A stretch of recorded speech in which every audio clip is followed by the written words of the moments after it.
আসসালামু আলাইকুম। শুভ সকাল জানাচ্ছি সবাইকে আর আমন্ত্রণ জানাচ্ছি সংবাদ পর্যালোচনা ভিত্তিক আর টিভির নিয়মিত আয়োজন নিটল টাটা আজ পত্রিকা অনুষ্ঠানে। সঙ্গে আছে লুৎফর রহমান। দর্শক, এই অনুষ্ঠানের মাধ্যমে আমরা দেশের উল্লেখযোগ্য জাতীয় দৈনিকের অন্যতম শিরোনামগুলো আপনাদের জানানোর চেষ্টা করি, একই সঙ্গে খবরের পেছনে খবর ও তা নিয়ে বিশ্লেষণ শুনি। সংবাদ বিশ্লেষণে আজ আমাদের সঙ্গে আছেন বাংলাদেশ প্রতিদিনের চিফ রিপোর্টার মঞ্জুরুল ইসলাম। মঞ্জু ভাই, আপনাকে স্বাগত জানাচ্ছি আমাদের অনুষ্ঠানে। ধন্যবাদ আপনাকে। জি দর্শক, আমরা আলোচনায় যাব, তবে তার আগে দেশের প্রধান প্রধান কয়েকটি জাতীয় দৈনিকের শিরোনামগুলো একটু দেখে নেব। শুরুতে আছে দৈনিক ইত্তেফাক। ফের কেমিক্যাল গুদামে আগুন, 4 জনের মৃত্যু। সেহরির সময় প্রচণ্ড শব্দে বিস্ফোরণ, অনুমোদন ছিল না, গুদামের তদন্ত কমিটি গঠন।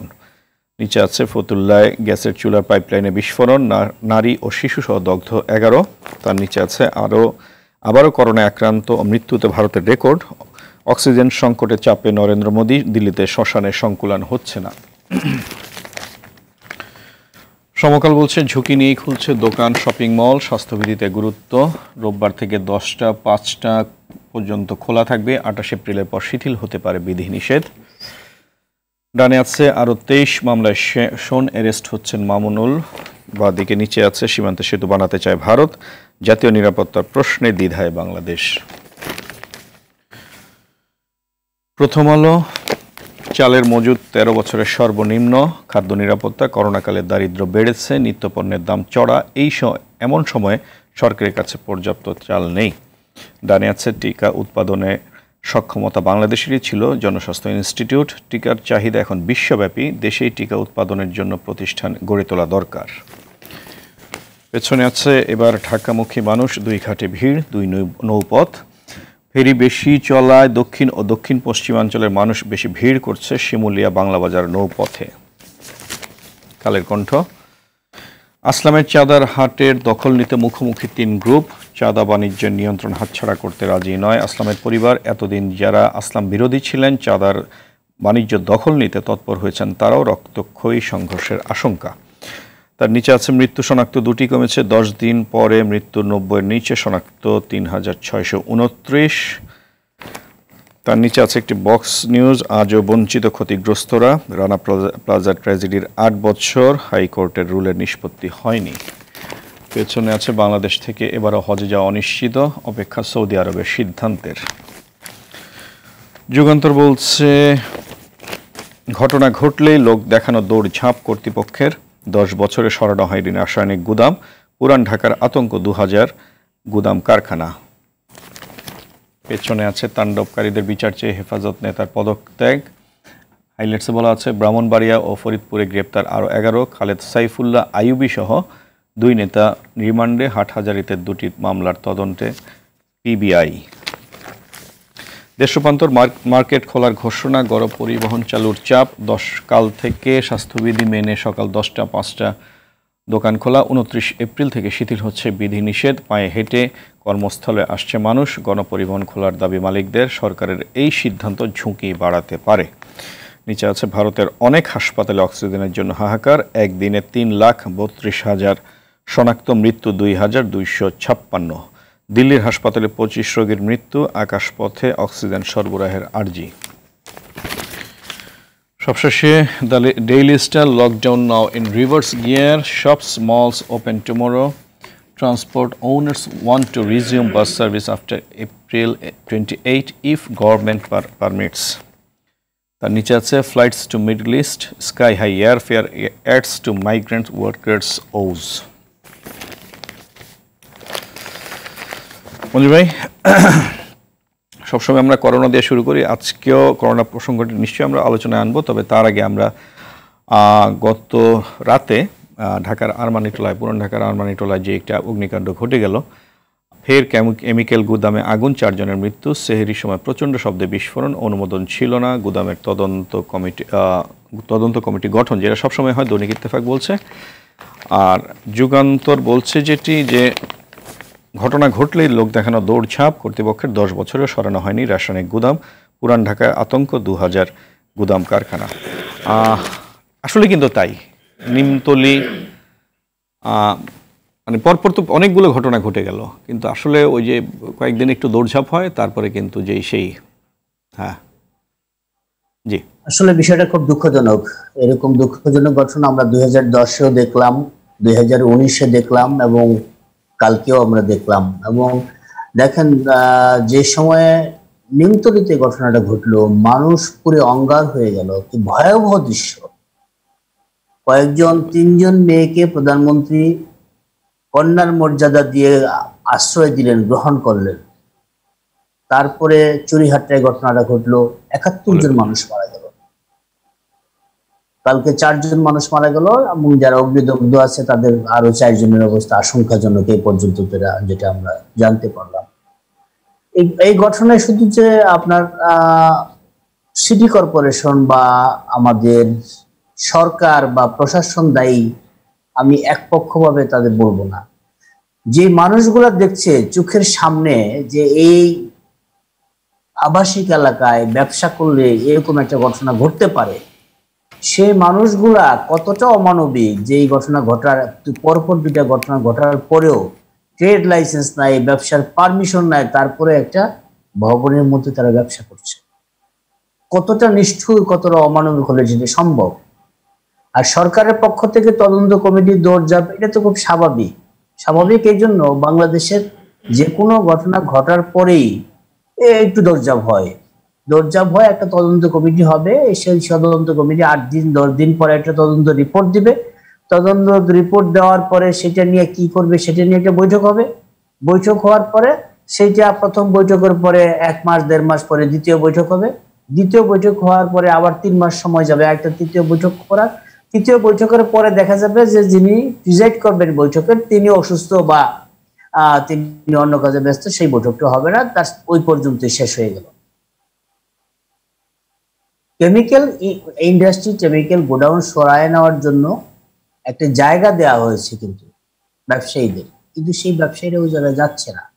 ব্যবসায়ীদের নানা সমস্যা থাকতে পারে, ব্যবসায়ীদের সমস্যা থাকবে। কোন বাংলাদেশে এমন কোনো ব্যবসায়ী নাই যে বলছে না যে তার কোনো সমস্যা নেই, কিন্তু সমস্যাগুলা কখনো কখনো ব্যবসায়ীরা নিজেরা তৈরি করে, কখনো সরকারের ব্যবস্থাপনার বিভিন্ন প্রতিষ্ঠানের সমন্বয়হীনতায় তৈরি হয়, কিন্তু কোনোটাই কিন্তু সমাধান হয় না।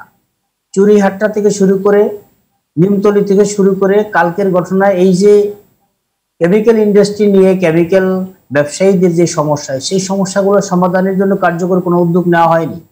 সরকারের পক্ষ থেকে বিভিন্ন আশ্বাস দেওয়া হয়েছে, কিন্তু ব্যবসায়ীরা বলছে যে আমরা ঠিকমতো আশ্বাস পাচ্ছি না। সরকারের পক্ষ থেকে যেমন ব্যর্থতা আছে, যারা ব্যবসা করেন তাদের বিরুদ্ধে ব্যর্থতা আছে।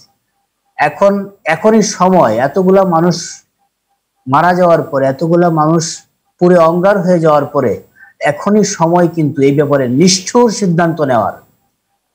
কেমিক্যাল ব্যবসায়ীরা একটা মজার বিষয় হচ্ছে যাদের বাড়ির নিচেই কিন্তু, যেসব বাড়ির নিচ তলায় এই ধরনের গোডাউনগুলি থাকে, সেই বাড়ির মালিকরা কিন্তু সেই বাড়িতে থাকেন না, তারা কিন্তু অন্য জায়গায় সেফ সাইডে থাকেন এবং সব ক্ষেত্রে তাই দেখা গেছে। কিন্তু তারা যারা জানেন ঘটনাটা কি ঘটতে পারে, তাদের তো ধারণাটা আছে, সেই চিন্তা করে তারা ওই জায়গা থেকে সরে আসে। ওই জায়গা থেকে সরে আসে নতুন ঢাকায়, পুরান ঢাকায় বিল্ডিং ভাড়া দিয়ে নতুন ঢাকায় তারা ছেলে মেয়ে নিয়ে বসবাস করেন। এটা এই পর্যন্ত সবগুলোতেই দেখা গেছে। শুধু একমাত্র নিমতলী ছাড়া, নিমতলীর বাড়ির বেশ কয়েকজন বাড়ির মালিকরাই ওই বাড়িতে থাকতেন, কিন্তু চুরিহাট্টায় বাড়ির মালিক ওইখানে ভাড়া থাকতেন এবং তারা অন্য জায়গায় থাকতেন। এখনই আমি যেটা বলছিলাম যে এখনই আসলে নিষ্ঠুর সিদ্ধান্ত নিতে হবে। বাংলাদেশের কোন সিদ্ধান্ত যেটা সবাইকে সমন্বয় করে সহনীয়ভাবে নেওয়া হয়, সেই সিদ্ধান্ত এই পর্যন্ত বাস্তবায়ন হয় না। যে সিদ্ধান্তগুলো নিষ্ঠুরভাবে নেওয়া হয় এবং কোনো কিছু চিন্তা করা হয় না, সেই সিদ্ধান্তগুলা সঠিকভাবে বাস্তবায়ন হয়। আমরা কি সেক্ষেত্রে ট্যানারি সরানোর উদাহরণটা একটু বলতে পারি কিনা? হ্যাঁ, বলতে পারি। আরেকটা বিষয় হলো, আপনি দেখেন যে এই পর্যন্ত বাংলাদেশে যতটা গণতান্ত্রিক সরকার আসছে 90 থেকে এই পর্যন্ত, এই সময়ের মধ্যে গণতান্ত্রিক সরকারগুলো ভোটের রাজনীতি করতে গিয়ে বৃহত্তর স্বার্থে নিষ্ঠুর সিদ্ধান্ত নিতে পারে না। যখন অগণতান্ত্রিক সরকার আসে, তাদের যেহেতু ভোটের কোনো চিন্তা নাই, তাদের যেহেতু ভোট নিয়ে রাজনীতি নাই, সে কারণে তারা কঠোর সিদ্ধান্ত নিয়ে নেয়। কিন্তু কঠোর সিদ্ধান্তের কারণে আপনি দেখেন র্যাঙ্কস ভবনের মতো একটা ভবন কিন্তু ভেঙে ফেলা হয়েছে 111 গভর্নমেন্টের সময়। কিন্তু এটা যদি আওয়ামী লীগ অথবা বিএনপি গভর্নমেন্টের সময় ঘটতো, কোনো অবস্থাতেই র্যাঙ্ক ভবন ভাঙার মতো রাজনৈতিক অথবা সরকারের যে ক্ষমতা, সেই ক্ষমতায় কিন্তু কোনো রাজনৈতিক সরকারের পক্ষে সম্ভব ছিল না। ঠিক আমরা কোনো অগণতান্ত্রিক সরকার কামনা করছি না, এবং আমরা চাই না বাংলাদেশে আর কখনোই কোনো অগণতান্ত্রিক সরকার আসুক। কিন্তু রাজনৈতিক সরকারগুলা নির্মোহভাবে ভোটের রাজনীতির চিন্তা বাদ দিয়ে নির্মোহভাবে এই সমস্ত ব্যাপারে সিদ্ধান্ত নেওয়া উচিত। যদি নির্মোহভাবে এই সিদ্ধান্তগুলো রাজনৈতিক সরকার না নিতে পারে, তখন কিন্তু এই রাজনৈতিক সরকারের আমলে, প্রত্যেকটা রাজনৈতিক সরকারের আমলেই এরকম দুঃখজনক ঘটনা ঘটবে। আর আমরাও এরকম একদিন দুই দিন আলোচনা করব, তদন্ত কমিটি হবে, তদন্ত কমিটির রিপোর্ট প্রকাশ হবে, একদিন দুই দিন মিটিং হবে, তারপরে আবার সেই যে জায়গায় ছিল সেই জায়গায় চলে যাবে। সিদ্ধান্তে আসতে হবে, না হলে এই মানুষের প্রাণহানি ঘটতেই থাকবে। আপনার পরামর্শ তো সেই অনুযায়ী সেই নিষ্ঠুর সিদ্ধান্তের দিকে সরকার যায় কিনা আমরা দেখতে চাই। আমরা কিন্তু চুরিহাট্টার পরেই কিন্তু ভেবেছিলাম যে এবার মনে হয় একটু হিললে হবে, কিন্তু আসলে তেমনভাবে কিছুই হয়নি, যথারীতি আগের মতো চলছে। আমরা এবার একটু করোনা প্রসঙ্গে যাই। সমকাল বলছে ঝুঁকি নিয়েই খুলছে দোকান, শপিং মল, স্বাস্থ্যবিধিতে গুরুত্ব। রোববার থেকে 10টা 5টা পর্যন্ত খোলা থাকবে। 28 এপ্রিলের পর শিথিল হতে পারে বিধিনিষেধ। এর মধ্যে গণপরিবহনও চালুর একটি চাপ আসছে 28 এপ্রিলের পরে। সবকিছু মিলে আমরা সবাই সবকিছু জানি। আপনার কাছে কি মনে হয়, জীবিকা তো অবশ্যই চালাতে হবে, এই সময়টায় কি আমাদের সেই সিদ্ধান্তের মতো অবস্থায় আছে কিনা? আমরা আসলে আমাদের কিছু করার নেই। আমাদের যখন সরকারের সাথে আলোচনা করে ব্যবসায়ীরা যখন প্রেস কনফারেন্স করার পরে কলকারখানা চললো এবং চলছে জীবিকার সিদ্ধান্ত, এটা আমরা শুনতে পাই। আমি এটা শুনতে পাই যে সরকারেরই একটি অংশ ব্যবসায়ীদেরকে বলছে তোমরা প্রেস কনফারেন্স করে আমাদের কাছে দাবি জানাও, তখন আমরা কলকারখানা খুলে রাখার একটা ব্যবস্থা নিব, আমাদের উপর চাপ তৈরি করো। এবং সেই চাপটা তৈরি করে তারা সফল হয়েছে। এবং সেভাবেই যারা দোকান মালিক সমিতি, মালিক ব্যবসায়ী যারা, তারাও এরকম সরকারের সাথে আলোচনা করে প্রেস কনফারেন্স করেছে, এবং সেই প্রেক্ষিতে তারাও আবার সুযোগ পাচ্ছে। আলটিমেটলি 28 তারিখের পর আমি বলবো না, আমার মনে হয় যে কালকে থেকেই অনেকটা স্বাভাবিক হয়ে যাবে। যখন ব্যবসায়িক প্রতিষ্ঠান, মার্কেটগুলো খোলা থাকবে, যখন দোকান খোলা থাকবে, তখন এই দোকানে মানুষ তো বের হবে, কেনাকাটা করার জন্য বের হবে। শুধু গণপরিবহন ছাড়া সবকিছুই তো চলছে। মানুষ এখন রিক্সায় যাচ্ছে, সিএনজিতে যাচ্ছে, বিভিন্ন ট্রান্সপোর্টে যাচ্ছে, মোটরসাইকেলে যাচ্ছে। যারা মোটরসাইকেল উবার চালাচ্ছে না, তারা কিন্তু খেপে এখন মোটরসাইকেল চালাচ্ছে। এবং ওই জায়গায়ও কিন্তু জীবিকার প্রশ্নটা আছে, কারণ আমাদের মোটরসাইকেলের উবার রাইড শেয়ারিং এ বহু মানুষ কিন্তু বিকল্প কর্মসংস্থানের একটা সুযোগ এই জায়গায় তৈরি হয়েছে। তারাও তো বলছে যে আমাদের পেট চলে না, একদিন মোটরসাইকেল না চালালে আমরা খাবো কি? সিএনজি অটোরিকশা যারা, তাদেরও একই অবস্থা যে আমাদের পেট চলে না, আমরা না চালালে খাবো কোথায়, সংসার চালাবো কিভাবে চলবে। এবং একইভাবে ঈদের আগে যে সমস্ত ব্যবসায়ীরা মাল তুলেছিল, গত বছরও ঈদের সময় ব্যবসা হয় নাই, এই বছরও যাতে ঈদের সময় ব্যবসাটা করতে পারে, যে মালগুলো তাদের দোকানে স্টক হয়ে আছে এই মালগুলো যাতে বিক্রি করা যায়, এরকম একটা পরিবেশ কিন্তু তৈরি হবে ঈদের আগে। আমার ধারণা কালকে থেকে সব স্বাভাবিক হয়ে যেতে পারে। একদিন দুই দিন হয়তো সময় লাগবে গণপরিবহন সিদ্ধান্তের বিষয়ে। তবে করোনা নিয়ে আমাদের যে বিপজ্জনক অবস্থা, এই বিপজ্জনক অবস্থা কিন্তু আমাদের থাকবেই, সারা বিশ্বের মধ্যেই আছে। আমাদের পার্শ্ববর্তী দেশ ভারত, যাদের কাছ থেকে আমরা ভ্যাকসিন দিয়েছি, তাদের অবস্থা কিন্তু ভয়াবহ অবস্থা। সেই ভয়াবহ অবস্থার মধ্যে আমাদের এখন যেই সংকটটা হলো আমাদের শনাক্তের হার কমে গেছে, আমাদের টেস্টের হার কমে গেছে, এবং টেস্টের হারটা বাড়াতে হবে। আমাদের টিকার ব্যবস্থাপনাটা এখন পর্যন্ত অস্পষ্ট, যে আমাদের পরবর্তী সেকেন্ড ডোজের কন্টিনিউ করার মতো টিকা আমাদের হাতে নেই, সরকারের পক্ষ থেকে বলা হচ্ছে। এবং বিকল্প রাস্তায় রাশিয়া থেকে এবং চায়না থেকে টিকা আনার সিদ্ধান্তের দিকে যাচ্ছে, এবং সিদ্ধান্তটা এখন পর্যন্ত কিন্তু চূড়ান্ত রূপ ধারণ করে নাই। মানে একটা পক্ষ থেকে, সরকারের পক্ষ থেকে চেষ্টা করা হচ্ছে যাতে রাশিয়া থেকে দ্রুত আনার জন্য, চায়না থেকে দ্রুত আনার জন্য। আবার চেষ্টা করা হচ্ছে যে রাশিয়া থেকে ফর্মুলা নিয়ে এসে বাংলাদেশে যে কাজগুলো আসলে আগে করার দরকার ছিল সেটা এখন আমরা করছি বর্তমানে, যেটা আসলে বিশেষজ্ঞরা আগেই বলেছিলেন যে বিকল্প পথ খোলা রাখা। আমি একটু মঞ্জু ভাই আপনার কাছে আরেকটি বিষয় একটু জানতে চাই। আপনি যেহেতু ভারতের কথাটি নিয়ে আসলেন, ইত্তেফাক যেটি বলছে আবারও করোনা আক্রান্ত, মৃত্যুতে ভারতের রেকর্ড, অক্সিজেন সংকটের চাপে নরেন্দ্র মোদী, দিল্লিতে শ্মশানের সংকুলন হচ্ছে না, রীতিমতো মানে ত্রাহি মধুসূদন অবস্থা কিন্তু ভারতে। তো এই অবস্থায় কিন্তু আমরা আরেকটি আশঙ্কার খবর হচ্ছে ভারতে এখন যে ভ্যারিয়েন্টটা দেখা যাচ্ছে এটি প্রথম ভ্যারিয়েন্টের তুলনায় 3 গুণ শক্তিশালী নতুন একটি ভ্যারিয়েন্ট তৈরি হয়েছে। এই অবস্থায় ডেইলি স্টার, আমি যদিও সংবাদটি পড়ি নেই, shirt borders with India experts ask government say it's need to prevent spread of new COVID-19 variant. Border shirt করার কথা বলছেন, বন্ধ করে দেওয়ার কথা বলছেন। আপনার কাছে কি মনে হচ্ছে আমাদেরকে একটু বাড়তি সতর্কতা নেওয়া দরকার কিনা? কারণ সেটা যদি দক্ষিণ আফ্রিকা ব্রাজিলের পরে যদি আবার এই ভ্যারিয়েন্ট দেশে ঢুকে যায় তাহলে তো আবার আরেক সমস্যা তৈরি হবে। করোনার এই পর্যন্ত একটা ভেরিয়েন্ট থেকে একটা ভেরিয়েন্টের ক্ষমতা অনেক বেশি হয়ে যাচ্ছে, প্রথমটার থেকে দ্বিতীয় অনেক বেশি, এবং আফ্রিকান ভেরিয়েন্ট এবং সাউথ আফ্রিকান ভেরিয়েন্ট এরকম বলা হচ্ছে।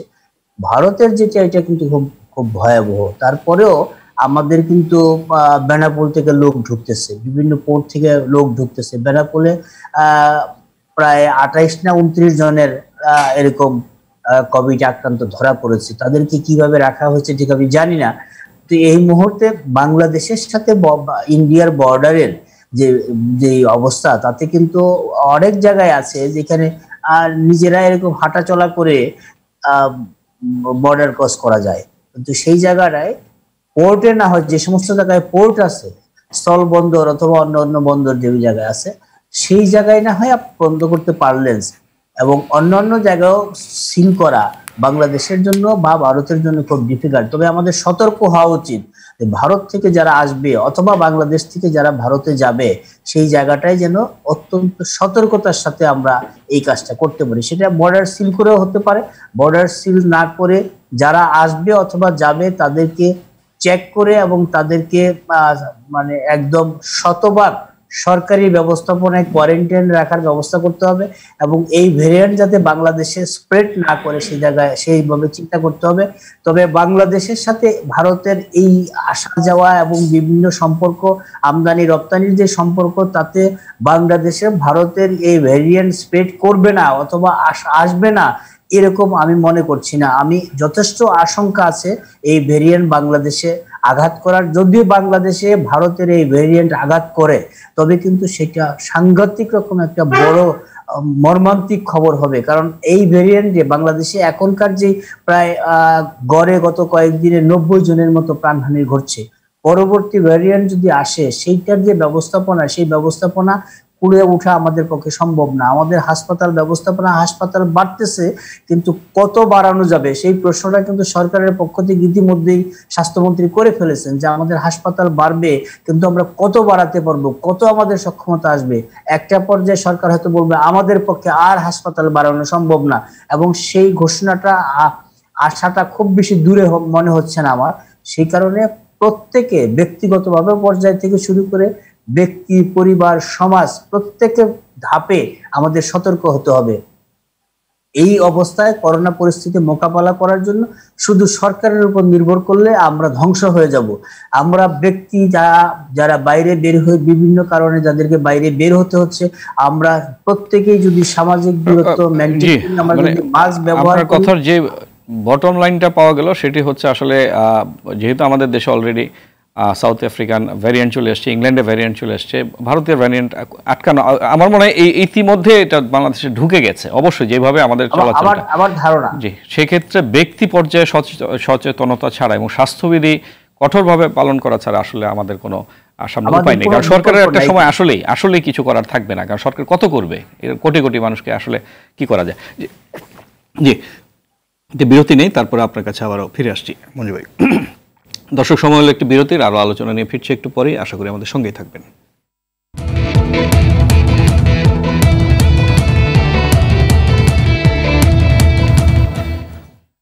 দর্শক, বিরতির পর আবার স্বাগত জানাচ্ছি আমাদের নিয়মিত আয়োজন নিটলটা রাজপত্রিকা অনুষ্ঠানে সংবাদ বিশ্লেষণে। আজ আমাদের সঙ্গে আছেন বাংলাদেশ প্রতিদিন চিফ রিপোর্টার মঞ্জুর ইসলাম।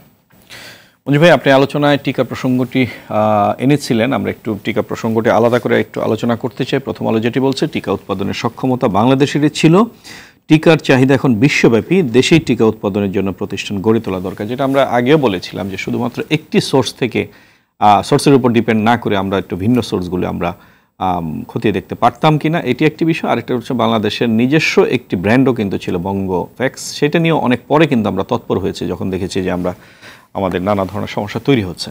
জি, দুর্ভাগ্য হলো যে আমরা সরকারের পক্ষ থেকে যখন বৃহত্তর স্বার্থে কোনো সিদ্ধান্ত নিতে যাই, তখন সেই সিদ্ধান্তটা সিন্ডিকেটের মধ্যে পড়ে যায়। এই যে একটা সোর্স থেকে টিকা আনা, এটা একটা ব্যবসায়ী গোষ্ঠীকে এই সুবিধাটা দেওয়ার জন্যই কিন্তু এটা করা হয়েছে।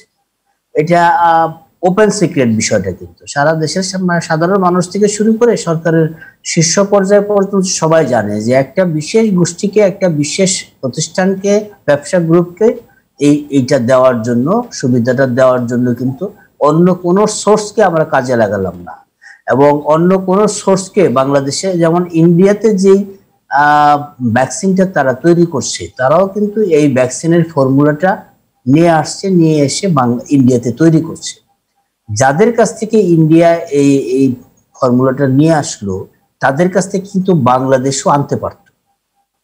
এবং বাংলাদেশে এমন না যে টিকা বানানোর প্রতিষ্ঠান বাংলাদেশে নেই। বাংলাদেশে সরকারিভাবে গণস্বাস্থ্যের যে প্রতিষ্ঠানটা আছে, জনস্বাস্থ্য ইনস্টিটিউটের, সেটা কিন্তু বাংলাদেশে এর ইতিমধ্যে আরো 4টা ভ্যাকসিন বাংলাদেশ কিন্তু তৈরি করতো এর আগে। বাংলাদেশ থেকে বিভিন্ন ভ্যাকসিন কিন্তু অন্য দেশও নিত, কিন্তু যখন এই একটা অন্যান্য ব্যবসায়ী গোষ্ঠী যখন দেখলো যে বাংলাদেশে টিকা উৎপাদন করলে বিদেশ থেকে আমরা এনে ব্যবসাটা করতে পারবো না, তখন বিভিন্ন ভাবে এই প্রতিষ্ঠানটাকে রুগ্ন করে দেওয়া হলো এবং বাংলাদেশে টিকা উৎপাদন, টিকার কার্যক্রম বন্ধ করে দেওয়া হলো। এবং এখন বাংলাদেশ বিভিন্ন টিকা একদম 100% বিদেশ থেকেই কিন্তু আনতে হয়।